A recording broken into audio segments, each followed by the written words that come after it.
Hello friends, मैं Chandra classes Prayagraj से Himanshu sir. मैं आज आप लोगों को कुछ ऑनलाइन वीडियो रिकॉर्ड करके यहाँ पर ये बताने वाला हूँ कि टीजीटी, पीजीटी, एलटी जैसे एग्ज़ाम्स में सिलेबस क्या होते हैं और उनके कुछ इम्पॉर्टेंट टॉपिक के बारे में हम लोग अपने समय समय से कुछ वीडियो यहाँ पे अपलोड करते रहेंगे। आज की क्लास में मेनली हम टीजीटी और पीजीटी के सिलेबस पे बात करेंगे। इसके बाद एक इम्पॉर्टेंट टॉपिक पर हम आपको डिटेल में जानकारी देंगे ताकि आप लोगों को थोड़ा सा पता चल जाए कि क्लास में किस तरीके से पढ़ाया जाएगा या क्लास का क्या सिस्टम होगा, कैसे आपको वीडियोस मिलेंगी, ये तमाम चीज़ें। और हमारे जो नीचे दिए गए नंबर हैं, ज़्यादा डिटेल जानकारी के लिए आप इस पर कॉल करके पूछ सकते हैं।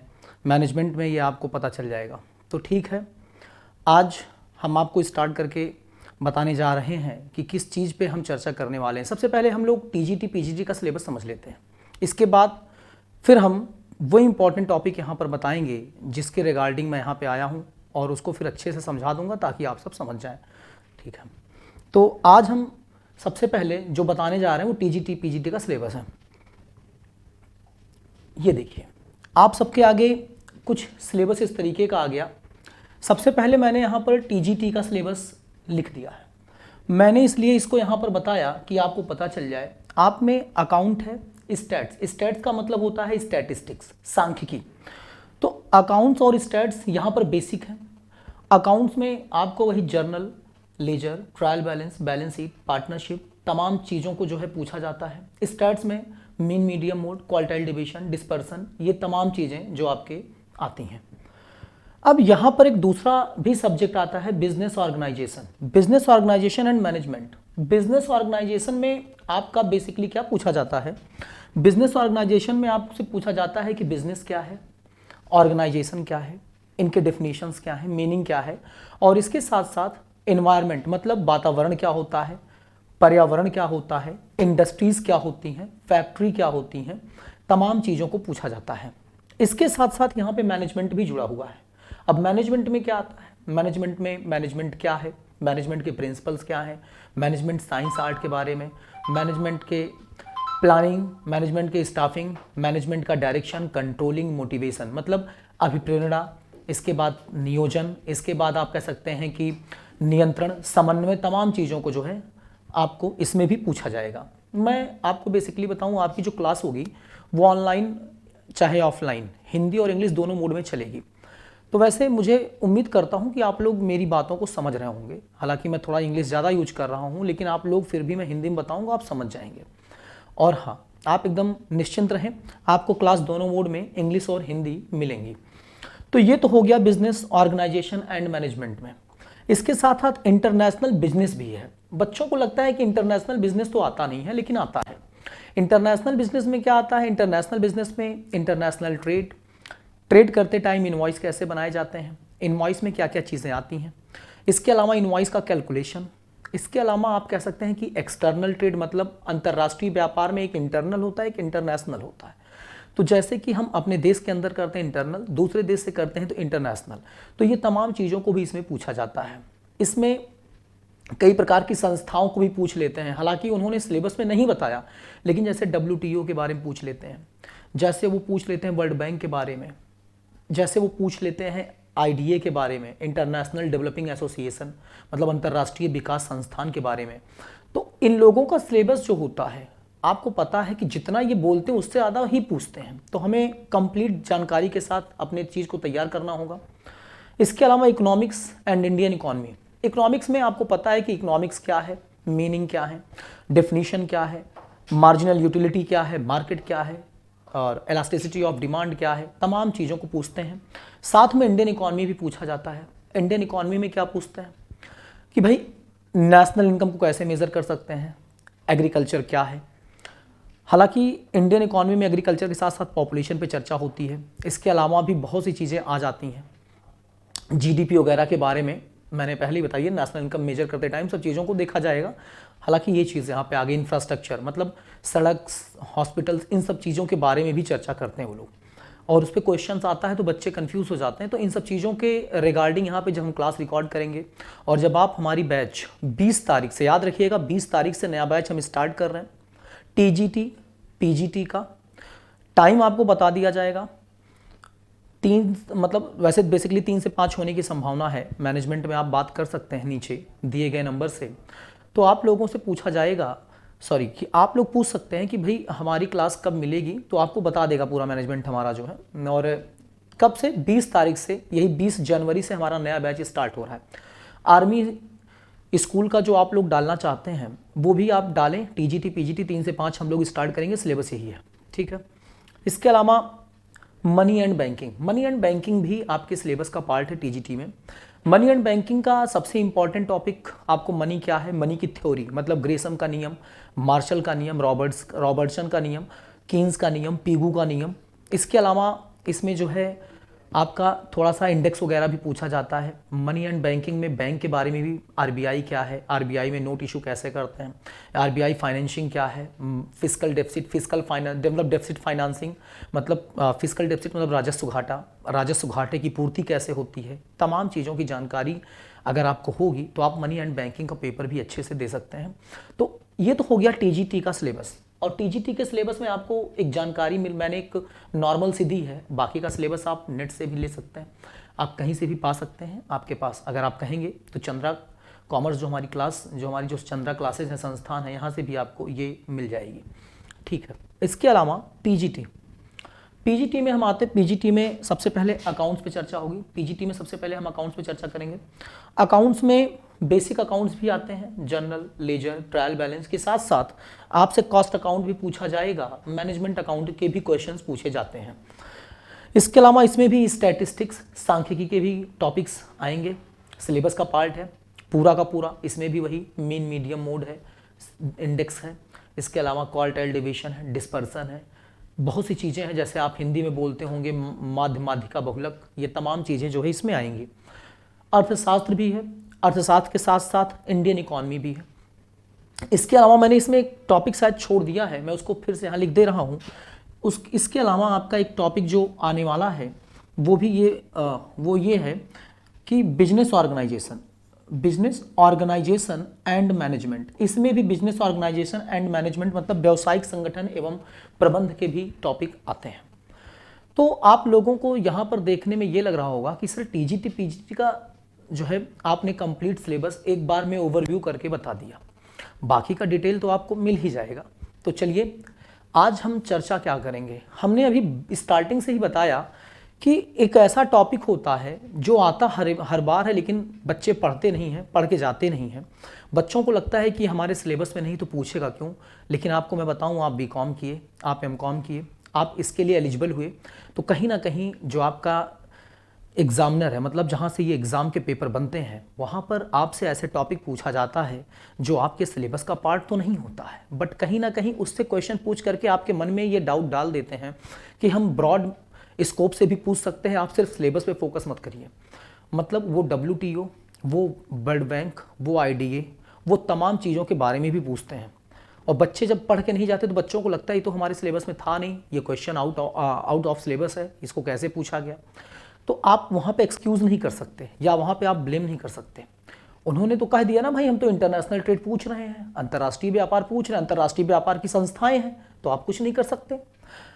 अभी कुछ दिन पहले जब मैं क्लास ले रहा था तो वहाँ पर बच्चों ने कंपनी लॉ के टॉपिक को छोड़ दिया था। उन्होंने बेसिकली छोटा सा टॉपिक पढ़ा था, प्राइवेट कंपनी, पब्लिक कंपनी क्या होती है। लेकिन जब बच्चे कोई दूसरा प्रैक्टिस सेट सॉल्व करते तो वहाँ पर ज़्यादा डिटेल में कंपनी लॉ के भी क्वेश्चंस थे।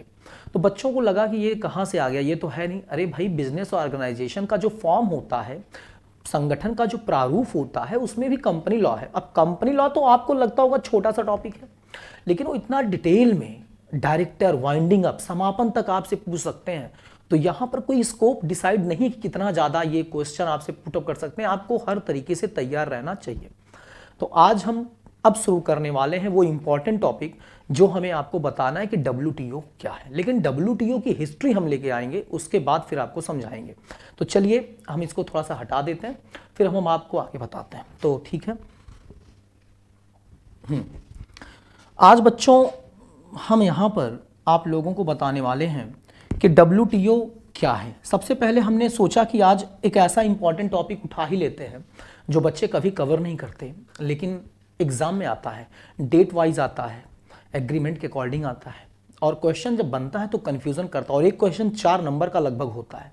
4 नंबर कितना इंपॉर्टेंट होता है ये आप अच्छे से जानते हैं। तो यहाँ पर हम शुरू करने वाले हैं सबसे पहले आज टॉपिक को कि WTO आया, कैसे आया। तो WTO को ना जानने के पहले हम कुछ इतिहास पे पढ़ेंगे, फोकस करेंगे, कुछ हिस्ट्री पे फोकस करेंगे, तब WTO तक आएंगे। आइए कहानी स्टार्ट करते हैं। कहानी बहुत अच्छी है बच्चों, आपको समझ में आएंगी चीज़ें। जहाँ तक आप उम्मीद करता हूँ कि आप शायद सुने भी नहीं होंगे, या सुने भी होंगे तो उतना डिटेल में नहीं जितना डिटेल में यहाँ पर आज हम इसे बताने वाले हैं। तो चलिए, सन 1929 हम आपको बता रहे हैं 1929। अब आप देखिए ईयर स्टार्ट कर दिया मैंने, ईयर 1929, 1929 का समय है। हम आपको बहुत पीछे लेके चल रहे हैं। 1929 में क्या होता है कि अमेरिका एक सुपर पावर कंट्री है। अमेरिका में बहुत बड़ी मंदी आती है। अमेरिका में वो जो मंदी होती है वो क्यों आती है ये भी बताऊंगा। मंदी का मतलब आप जानते ही होंगे, अमेरिका में एक बहुत बड़ी मंदी आती। मंदी को इंग्लिश में कहते हैं रिसेशन, या हम अमेरिका की इस मंदी को, बड़ी मंदी थी तो ग्रेट डिप्रेशन के नाम से जान सकते हैं। अमेरिका की जो ये 1929 की मंदी थी, इसने पूरे अमेरिका के साथ साथ अमेरिका के ऊपर डिपेंड जितनी भी कंट्रियां थी सबको हिला के रख दिया। कंट्रियों की अर्थव्यवस्थाएं तबाह हो गई। बच्चों उस समय स्टॉक मार्केट स्टार्ट हुआ था, उसके थोड़ा सा टाइम पहले स्टार्ट हो चुका था, लेकिन अमेरिका में स्टॉक मार्केट का क्रैश हो गया। स्टॉक मार्केट मतलब जो शेयर मार्केट होता है, स्टॉक मार्केट वहाँ पर क्रैश हो जाता है, जिसके चलते अमेरिका में बहुत बड़ी मंदी आती है। अब जब अमेरिका में मंदी आती है तो होता क्या है कि अमेरिका की गवर्नमेंट चिंतित हो जाती है। अमेरिका की गवर्नमेंट को ये लगता है कि हमारे देश की इकॉनमी डूब जाएगी तो हमारा देश जो सुपर पावर है, ये इतना बड़ा देश, इतना ज़्यादा पावर में कहीं ना कहीं दूसरे कंट्री भी हावी हो जाएंगे। आपको पता है करीब करीब उसके पहले फर्स्ट वर्ल्ड वार हो चुका था। फर्स्ट वर्ल्ड वार के बाद अमेरिका एक सुपर पावर कंट्री बना हुआ था, और अमेरिका की गवर्नमेंट को ये चिंता सता रही थी कि अगर हमारे देश में हमारी इकॉनमी को सुधारी नहीं गई तो कहीं ना कहीं जो है हमारा देश पीछे हो जाएगा, जिसके चलते ब्रिटेन है, जापान है और भी कई कंट्री हैं जो हावी हो सकते हैं। तो फिर क्या होता है, जब 1929 की मंदी आती तो अमेरिका के दिमाग में एक आइडिया आता है। अमेरिका की गवर्नमेंट ने सोचा कि जो हमारे देश में ट्रेड होता है, अमेरिका की गवर्नमेंट ने सोचा जो हमारे देश में एक्सपोर्ट होता है, एक्सपोर्ट का मतलब बच्चों होता है निर्यात, जो हमारे देश में एक्सपोर्ट होता है और जो हमारे देश में इंपोर्ट होता है, जो हमारे देश में इंपोर्ट होता है, जो हमारे देश में इंपोर्ट होता है, मतलब जिसको हम आयात कह सकते हैं।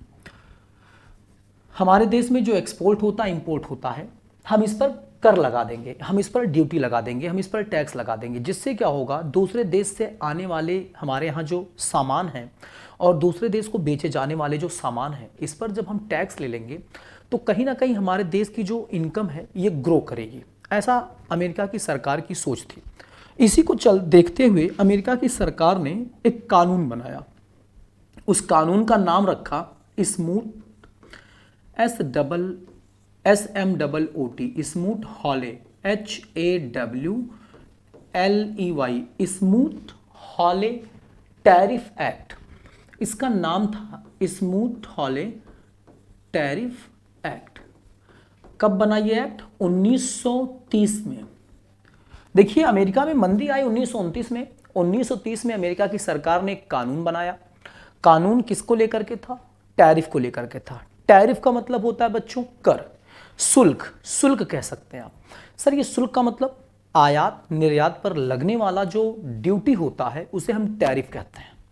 तो इस टैरिफ को लगाया कैसे जाएगा, कितना लगेगा, ये तमाम चीज़ों का इस एक्ट में नियम बनाया गया।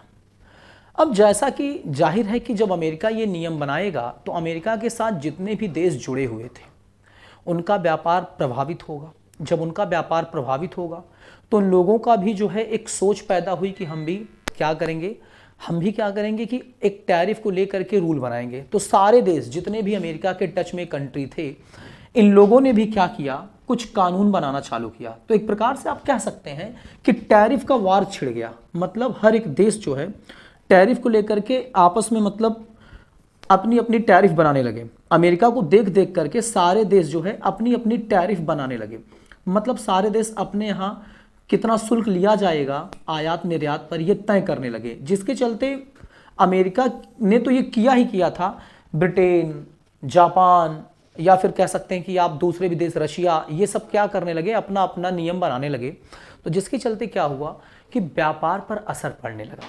अब आप एक बात बताइए, अगर अमेरिका ने बनाया तो चलो समझ में आता है, एक देश बनाया है, कोई दिक्कत नहीं है, थोड़ा सा महंगा ही सही, लेकिन जब अगल बगल के देश, दूसरे देश ऐसा करने लगेंगे तो समस्या यहाँ पर ये उत्पन्न हो जाएगी कि कोई व्यापार करेगा ही नहीं, व्यापार होगा भी तो कम मात्रा में होगा, जिससे देश की जो इकॉनमी होंगी, सभी देश की अर्थव्यवस्थाएं होंगी, वो चरमरा जाएंगी, डगमगा जाएंगी।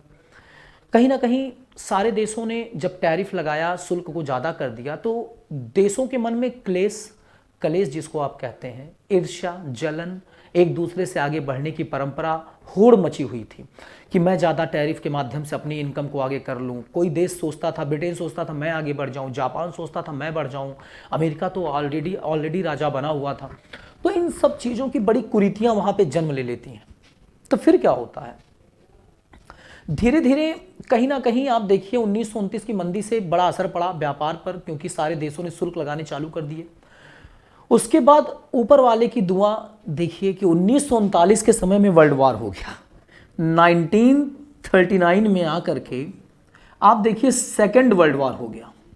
सेकेंड वर्ल्ड वार हो गया। जब सेकेंड वर्ल्ड वार हो गया, अब क्या था, समस्याएं तो पहले से थीं अर्थव्यवस्था की, लेकिन सेकेंड वर्ल्ड वार के बाद अर्थव्यवस्था इतनी चरमरा गई, इतनी टूट गई कि मतलब आप सोच भी नहीं सकते। कोरोना ने उतना नहीं तोड़ा है जितना उस समय टूट गया था।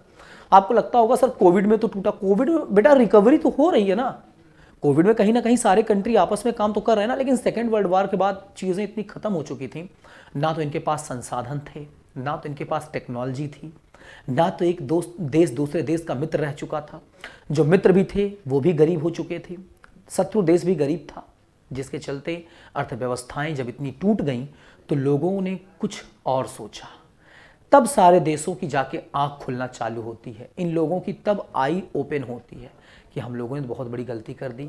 मंदी के बाद पहला विश्व युद्ध हुआ, पहले विश्व युद्ध के बाद मंदी आई, मंदी के बाद हम लोगों ने शुल्क लगाए, चलो ठीक है। सेकेंड वर्ल्ड वार के बाद खड़ा हो पाना मुश्किल था, ये बहुत बड़ी समस्या थी। जब सेकेंड वर्ल्ड वार के बाद देशों ने सोचा, तो देशों ने ये सोचा कि क्यों ना मिल करके हम लोग अपना एक कुछ संगठन बनाएं जिससे हम अपनी अर्थव्यवस्था को आगे बढ़ाएं। तो फिर क्या होता है, आइए समझते हैं। एक मिनट, ये आई होप कि मैंने पीछे ध्यान नहीं दिया तो इस वजह से ये ठीक है बच्चों। आइए समझते हैं। तो मैं इसको थोड़ा सा आगे लेके चलता हूँ, आगे पेज नंबर 3 कर लेते हैं, ठीक है। अच्छा देखिए, पेज नंबर 3 पे क्या था, मैंने बताया था टीजीटी पीजीटी एलटी का जो है नया बैच प्रारंभ कर रहे हैं हम लोग 20 तारीख से। आप पूछ सकते हैं मैनेजमेंट में कि कब, टाइमिंग क्या है, फीस क्या है, ये सब सारी चीज़ें मैनेजमेंट डिटेल बता देगा, ठीक है। आगे बढ़ते हैं। अभी हमने आपको बताया कि 1929 में मंदी आई, मंदी के बाद अमेरिका ने अपना एक्ट बनाया जिसका नाम था स्मूथ हॉले एक्ट 1930। इसके अलावा वर्ल्ड वॉर हुआ, ये सब चीज़ें आपको हम बता रहे हैं। वर्ल्ड वॉर हुआ, वर्ल्ड वॉर सेकंड हम कह सकते हैं, वर्ल्ड वॉर सेकंड को इस तरीके से लिख लेते हैं, छोटा सा वर्ल्ड वॉर सेकंड को हम इस तरीके से लिख लेते हैं, वर्ल्ड वॉर सेकंड को हम इस तरीके से लिख लेते हैं, ठीक है, वर्ल्ड वॉर सेकंड। इसके अलावा क्या हुआ, इसके अलावा सारे देशों ने जब सोचा कि हम तो युद्ध के बाद अब तबाह हो चुके हैं, तो हमें ज़रूरत है आगे बढ़ने की, तब जाके लोगों ने एक मीटिंग करी। सारे देश, मतलब 44 देश लगभग उस समय थे। कितने कंट्रीज थे बेटा, 44 नेशन। 44 देशों ने मिल करके 44 नेशंस 44 राष्ट्रों में, जिसमें ब्रिटेन था, अमेरिका थे, जापान था आपका, चाइना भी था आपका, रशिया था, इटली थी, तमाम कंट्रियां जो है मिल करके एक मीटिंग करती हैं। तमाम कंट्रियां मिल करके एक मीटिंग करती हैं। किस चीज़ की मीटिंग, ये मीटिंग होती है बच्चों अमेरिका के, ये मीटिंग होती है अमेरिका के ब्रिटेन वुड्स में। ये अमेरिका के ब्रिटेन वुड्स में मीटिंग होती है। ब्रिटेन वुड्स अमेरिका का एक जगह है। जैसे भी आपसे बोला जाए कि इंडिया में जैसे आपसे बोला जाए कि इंडिया में यूपी में सुल्तानपुर, ठीक अमेरिका में एक जगह पड़ता है ब्रिटेन वुड, जगह है, जबकि वो जगह कहाँ पड़ती है? अमेरिका के न्यू हैम्पशायर सिटी में। अमेरिका में एक राज्य है new Hampshire, HAMPSHIRE, new Hampshire. ये बेटा उस स्टेट का नाम था, उस राज्य का नाम था जहां पर ये जगह है। उस राज्य में 44 देशों ने मिलकर के इस जगह पे मीटिंग की, जिसका नाम ही पड़ गया ब्रिटेन वुड्स कॉन्फ्रेंस, मतलब ब्रिटेन वुड्स सम्मेलन। तो सेकेंड वर्ल्ड वॉर के बाद 44 देशों ने ब्रिटेन वुड में एक कॉन्फ्रेंस करी। कॉन्फ्रेंस का मतलब होता है सम्मेलन। ब्रिटेन वुड्स का मतलब ब्रिटेन वुड्स कॉन्फ्रेंस हुआ, सम्मेलन, तो इसको हम यहाँ कॉन्फ्रेंस लिख दे रहे हैं। एक मिनट, सॉरी बच्चों, थोड़ा सा बाहर से आवाज़ आ रही थी तो डिस्टर्बेंस पैदा हो रही थी। ब्रिटेन वुड्स कॉन्फ्रेंस, यहाँ अमेरिका में न्यू हैम्पशायर राज्य में ये जगह पड़ता है ब्रिटेन वुड्स, जहाँ पे ये सम्मेलन किया गया, इसका नाम ही पड़ गया ब्रिटेन वुड्स कॉन्फ्रेंस। 44 देशों ने मिलकर के इस सम्मेलन में कुछ बात की। बात किस मुद्दे पर करी, आइए उसको समझते हैं। इस मीटिंग में जो चर्चा हुई, 3 चीजों की चर्चा हुई। इस मीटिंग में 3 चीजों की चर्चा हुई। देशों ने कहा कि भाई हम तो सेकेंड वर्ल्ड वॉर के बाद तबाह हो चुके हैं, हमको आगे बढ़ने के लिए कुछ ऐसी संस्थाओं का निर्माण करना चाहिए जो हम लोगों को आगे बढ़ा सके, जो हमारी टूटती डूबती अर्थव्यवस्था की नैया को पार लगा सके। जिसके चलते क्या हुआ कि देशों ने तय किया कि हम एक संस्था बनाएंगे जिसका नाम है IBRD। इसका फुल फॉर्म क्या होता है? International bank for reconstruction and development. International bank for reconstruction and development, इसी को हम वर्ल्ड बैंक के नाम से जानते हैं, इसी को हम वर्ल्ड बैंक के नाम से जानते हैं। इसके अलावा क्या होता है, एक और संस्था बनाई गई जिसका नाम था IMF, international monetary fund. Hindi में कहते हैं बच्चों इसको अंतरराष्ट्रीय मुद्रा कोष। IMF का मतलब होता है इंटरनेशनल मॉनेटरी फंड, अंतरराष्ट्रीय मुद्रा कोष। अंतरराष्ट्रीय मुद्रा कोष का काम आपको बेसिकली मैं बताऊं तो ये उन देशों को लोन देती है, उन देशों को SDR इशू करती है। ये मैं सिर्फ डिटेल में चर्चा कर लूंगा जो देश इसके मेंबर्स होते हैं, और इसके साथ साथ उन देशों को ये लोन क्यों देती है। जैसे मान लीजिए आपका अमेरिका से व्यापार है, चाइना से व्यापार है, इंग्लैंड से व्यापार है, आपका जो भुगतान संतुलन है, जो बैलेंस ऑफ पेमेंट है, अगर वो बिगड़ गया है तो उसको कैसे एडजस्ट करें, उसको सेट करने के लिए लोन देती है। आप किसी देश से ट्रेड कर रहे हैं, ट्रेड में कोई प्रॉब्लम आ रही है, आप पैसा नहीं चुका पा रहे हैं, तो ट्रेड का पैसा चुकाने के लिए आपको ये लोन देती है। तो ये कई प्रकार के काम करती है। वर्ल्ड बैंक का काम अलग है, इसका काम अलग है, समझ में आया? इसके अलावा आप लोगों को एक और भी संस्था बनाने की वहाँ पे मैं बात बता रहा हूँ हुई थी। क्या नाम था? इंटरनेशनल, वहाँ पर एक और संस्था थी जिसका नाम था इंटरनेशनल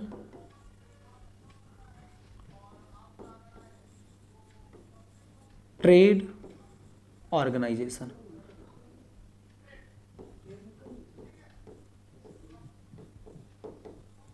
यहाँ पर थोड़ा सा लिखने में जानते ही हैं, इलेक्ट्रॉनिक पेन है तो इंटरनेशनल ट्रेड ऑर्गेनाइजेशन, ठीक है।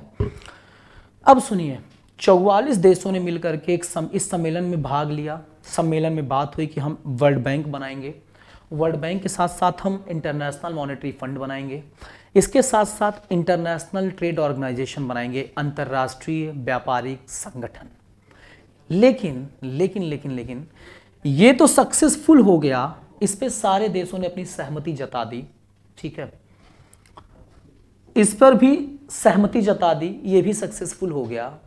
लेकिन जब सारे देश इस पर साइन कर रहे थे तो अमेरिका ने मना कर दिया। अमेरिका ने कहा मुझे नहीं करना इस पर साइन। अमेरिका ने कहा मैं इस पर साइन नहीं कर सकता हूं। अब मैं रीजन बताऊंगा क्योंकि क्लास लंबी हो जाएगी। अमेरिका क्यों साइन नहीं करता? अच्छा, यहां थोड़ा सा जान लेते हैं। अमेरिका अगर इस पर साइन कर देता तो ये संगठन बन जाती, जिसके चलते अमेरिका सुपर पावर कंट्री थी, सुप्रीम कंट्री थी। अमेरिका का टैरिफ ज्यादा था, टैरिफ उसके पास ज्यादा था, और ये जब संगठन बन जाती तो टैरिफ, आप समझ रहे हैं ना, शुल्क ज्यादा कम करने का जो पावर था अमेरिका के पास, उसके यहाँ जो कानून बना था वो सब बिगड़ जाता, जिसके चलते ये संगठन पूरा काम करती, अमेरिका का कोई फायदा नहीं था। तो अमेरिका ने इस संगठन पर नियम कानून, मतलब इस कानून को माना नहीं, इस संगठन को बनाने से उसने मना कर दिया। उसने कहा मैं साइन नहीं करूंगा। ये देखिए अमेरिका ने अपना एक्ट बनाया था, इस एक्ट के अकॉर्डिंग अमेरिका को ज़्यादा इनकम जनरेट हो रही थी दूसरे देशों से आयात निर्यात पर, तो इस संगठन पर अमेरिका ने साइन करने से मना कर दिया। अब ये संगठन तो बन नहीं पाया। तो जब ये संगठन बन नहीं पाया, इस संगठन को बनाने से देशों का फायदा था कि जो इतना ज़्यादा आयात निर्यात पर टैक्स लगाए जा रहे हैं, कहीं ना कहीं ये संगठन उस पर नियंत्रण करता और देशों को फायदा होता। तो देशों ने सोचा कि जब अमेरिका मना कर रहा है तो ये संगठन तो सक्सेसफुल नहीं हुआ बच्चों, बन नहीं पाया। तो अमेरिका के मना करने के बाद सारे देशों ने सोचा कि हम व्यापार फिर कैसे करें, मतलब हमारी कोई अहमियत नहीं है, अगर अमेरिका नहीं साइन करता तो हम कैसे करें। तो ये संगठन तो चलिए मान लेते हैं फेल हो गया, ये संगठन तो फेल हो गया। लेकिन अच्छा एक बात मैंने नहीं बताई, मैं बता देता हूं। ये जो बेटा ये जो कॉन्फ्रेंस हुआ था, ये कब हुआ था? सन 1944 में हुआ था। सबसे बड़ी बात, 1 जुलाई से लेकर के 22 जुलाई तक ये सम्मेलन चला था। ये डेट याद रख लेना क्योंकि ये डेट एग्जाम में आता है, ये आता है, ये सारी चीज़ें आती हैं कि उस संगठन में क्या क्या बात, उस सम्मेलन में क्या क्या बात हुई थी। 3 चीज़ों पर बात हुई थी, ये पास नहीं हुआ था, ये भी याद रखिएगा। अब सुनिए कहानी, आपको पता है 1929 की मंदी, सेकेंड वर्ल्ड वॉर, उसके बाद फिर सम्मेलन होता है। सम्मेलन 1944 में होता है, 1 जुलाई को लेकर के, 1 जुलाई से चालू होता है, 22 जुलाई तक चलता है। ब्रिटेन वुड्स में होता है। ब्रिटेन वुड्स अमेरिका में एक जगह है, किस जगह पर? न्यू हैम्पशायर राज्य में ये जगह पड़ती है। तीनों बातें वहाँ पर होती हैं, ये फेल हो जाता है, बाकी के सब पास हो जाते हैं। इतनी कहानी आपको समझ में आ गई। अभी क्या होता है, आगे बढ़ते हैं हम थोड़ा सा। 5वें टॉपिक, 5वें पेज पर आके देखते हैं इसको। क्या हुआ क्या कि इतना सब होने के बाद अमेरिका ने जब उस पर साइन नहीं किया कि भाई मैं तो इसके पक्ष में नहीं हूं, मैं नहीं चाहता हूं कि कोई अंतर्राष्ट्रीय संगठन बनाया जाए व्यापार को लेकर के, तो जितने भी देश वहां पर दुखी थे, इवन अमेरिका भी अभी हाँ या ना नहीं किया था। उसने ये नहीं कहा था कि मैं इस पर इसके पक्ष में नहीं, वो साइन नहीं कर रहा था, वो कुछ सोच के साइन नहीं कर रहा था, भाई उसको अपना फायदा ना होगा। तो सारे देशों ने क्या सोचा, समय आ चुका था बच्चों 1947 का, समय आ चुका था 1947 का, यह समय आ चुका था 1947 का। 1947 में तारीख थी 30 अक्टूबर, 1947 में तारीख थी 30 अक्टूबर, 1947 में तारीख थी 30 अक्टूबर। और 30 अक्टूबर के समय, 30 अक्टूबर के दिन क्या होता है, 1947 में एक जगह पड़ती है जिसका नाम है जिनेवा, एक जगह पड़ती है जिसका नाम है जिनेवा। जिनेवा बच्चों स्विट्जरलैंड में है, जिनेवा स्विट्जरलैंड में है। स्विट्जरलैंड आप जानते होंगे, आप सबका सपना होगा शादी के बाद वहां पे घूमना टहलना। तो अब क्या है, जिनेवा में देशों का एक फिर मीटिंग होता है, इसको हम कह सकते हैं जिनेवा कॉन्फ्रेंस, इसको हम कह सकते हैं जिनेवा कॉन्फ्रेंस, जिनेवा सम्मेलन। इस जिनेवा कॉन्फ्रेंस में सारे देश मिल करके आपस में एक एग्रीमेंट करते हैं, सारे देश मिल करके आपस में एक एग्रीमेंट करते हैं। अब सारे देश में कितने देश थे ये मैं बताता हूं, 23 कंट्रीज थी। इस एग्रीमेंट पर कितने देशों ने साइन किया? 23 देशों ने साइन किया, 23 देशों ने। इस एग्रीमेंट पर कितने देशों ने साइन किया? 23 देशों ने। मैंने क्या कहा, जब ब्रिटेन वुड्स वाले सम्मेलन में इंटरनेशनल ट्रेड ऑर्गेनाइजेशन, अंतरराष्ट्रीय व्यापारिक संगठन नहीं पास हो पाया, तो सारे देश जो वहां से दुखी थे, उन लोगों ने मिल करके एक सम्मेलन किया जिनेवा स्विट्जरलैंड में। कब? 1947 को, 30 अक्टूबर को। वहां पर आपस में एक समझौता किया, समझौता जिसको हिंदी में ठहराव कह सकते हैं, ये लॉ का सब टॉपिक है, आप बिजनेस लॉ में पढ़े होंगे। एग्रीमेंट किया कि व्यापार हम आपस में कैसे करेंगे, क्योंकि इनका मेन मतलब था, मकसद था इंटरनेशनल ट्रेड ऑर्गेनाइजेशन बनाना कि व्यापार को संतुलन किया जाए, व्यापार पे नियंत्रण किया जाए। जब वो पास नहीं होता तो ये आपस में खुद एग्रीमेंट करते हैं कि हम आपस में कैसे किसी से शुल्क लेंगे, कैसे किसी की कोई देश डंपिंग करेगा, कैसे कोई देश काउंटर वेलिंग ड्यूटी लगाएगा, ये सब सारी चीज़ें मैं समझाऊंगा भविष्य में। कैसे कोई देश किसी देश के आयात निर्यात पर टैक्स लगाएगा, ये सारी चीज़ें इस एग्रीमेंट में तय होती हैं। इसी एग्रीमेंट को हम नाम देते हैं गैट, इसी एग्रीमेंट को हम नाम देते हैं गैट। इसका फुल फॉर्म होता है जनरल, इसका फुल फॉर्म होता है general agreement on tariff and trade. इसका थोड़ा सा मैं हिंदी में अगर बोलूं तो मतलब हिंदी में अगर मैं बोलूं तो इसका होगा व्यापार एवं शुल्क को लेके किया गया सामान्य समझौता, यही इसका फुल फॉर्म होगा। अब आप मुझसे ज़्यादा बेटर जानते होंगे हिंदी में। General agreement on tariff and trade, मतलब व्यापार और टैरिफ को लेकर के किया गया एक नॉर्मल सा एग्रीमेंट जो 29 देशों के बीच में हुआ था, इंडिया भी उसमें शामिल था। फिर अमेरिका भी आगे साइन करता है, ऐसा नहीं है, इस पर अमेरिका हाँ कर लेता है, लेकिन उस पर नहीं करता है जो ब्रेटन वुड कॉन्फ्रेंस में वो संगठन बनाने की बात की गई थी, आईटीओ पर नहीं करता है, इस पर कर देता है। अब अच्छा बच्चों, ये जब बन जाता है तो सबसे बड़ी बात क्या आती है, एक कोई संगठन नहीं है, याद रखना ये कोई संगठन नहीं था, एक समझौता था, आपस में एक समझौता था। ये 1947 बना, 1947 से चलता रहा। मैं इसको थोड़ा सा आगे बढ़ूं तो 1947 से ये जब चलता रहा तो 1947 से लेकर के ये लगभग 94 तक चलता रहा, 94 इवन 95 तक चलता रहा।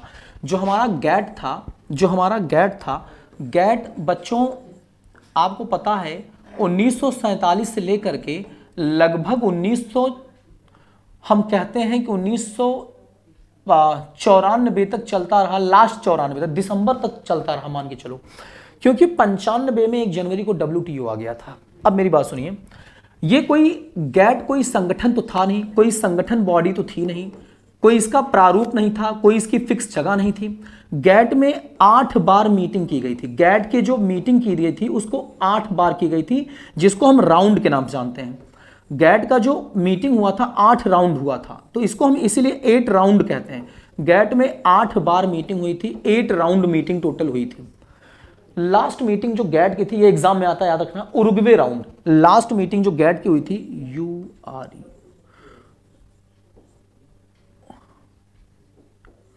लास्ट में जो मीटिंग हुई थी गैट में, सबसे लास्ट वो उरुग्वे कंट्री है, उरुग्वे में हुई थी। 8वीं जो राउंड की मीटिंग हुई थी उरुग्वे में, तो उरुग्वे को उरुग्वे राउंड के नाम से जाना जाता है। इसी राउंड में चर्चा की गई। ये राउंड कब हुआ याद रखिएगा, ये राउंड 1993 तक चलता रहा, ये 1993 में लगभग हुआ, 1993 के लगभग ये चलता रहा। ये स्टार्ट तो हो गया था 1987-88 के रेंज में, 1987-88 से शुरू हुआ, 1993 तक चलता रहा।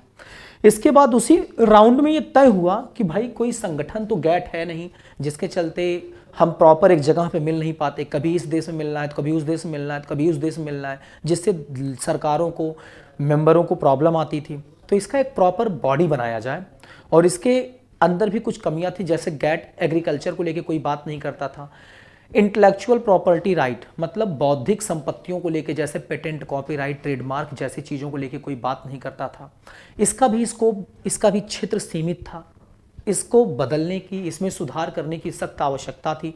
ये इमरजेंसी में बना लिया गया था 1947 के टाइम पर, एक नॉर्मल समझौता था, तो इसमें सुधार करना जरूरी था, जिसके चलते 1 जनवरी 1995 को, जिसके चलते 1 जनवरी 1995 को आता है गैट, सॉरी 1995 को आता है WTO, मतलब गैट को हटा दिया गया, फिर अब WTO के हिसाब से काम होने लगा। कब आया? अब WTO देखा आपने कैसे आया, 1 जनवरी 1995 को आया। इस पर आज के समय में इसमें कम से कम 164 अप्रॉक्सीमेटली 164 कंट्रीज इसकी मेंबर हैं। लास्ट में शायद अफगानिस्तान बना था, आप एग्जैक्ट डेटा इसका थोड़ा देख लीजिएगा। तो ठीक है बच्चों, आज की हमारी क्लास यहीं तक थी। तो आपको मैंने बताया कि WTO कहाँ से आया। सबसे पहले आप देखिए, मंदी से लेकर के मैंने स्टार्ट किया, वर्ल्ड वार, उसके बाद ब्रेटन वुड कॉन्फ्रेंस हुआ, ब्रेटन वुड कॉन्फ्रेंस के बाद फिर आप देखिए जिनेवा में मीटिंग हुई, जिनेवा में मीटिंग के बाद गैट आया, गैट के साथ प्रॉब्लम हुई, गैट में 8 राउंड की टोटल मीटिंग हुई, गैट में 8 राउंड का सम्मेलन चला, लास्ट उरुग्वे राउंड था, उरुग्वे में तय हुआ कि WTO को लाया, WTO नाम की संस्था बनाई जाए, सारे देश तैयार होते हैं। इसके बाद बेटा इस पर साइन होता है, ठीक। इसके बाद 1 जनवरी 1995 को WTO स्थापित कर दिया गया। इसका मुख्यालय आपको पता है स्विट्जरलैंड में ही है। तो आज की क्लास में इतना ही, आपसे मिलते हैं हम आगे। Thank you.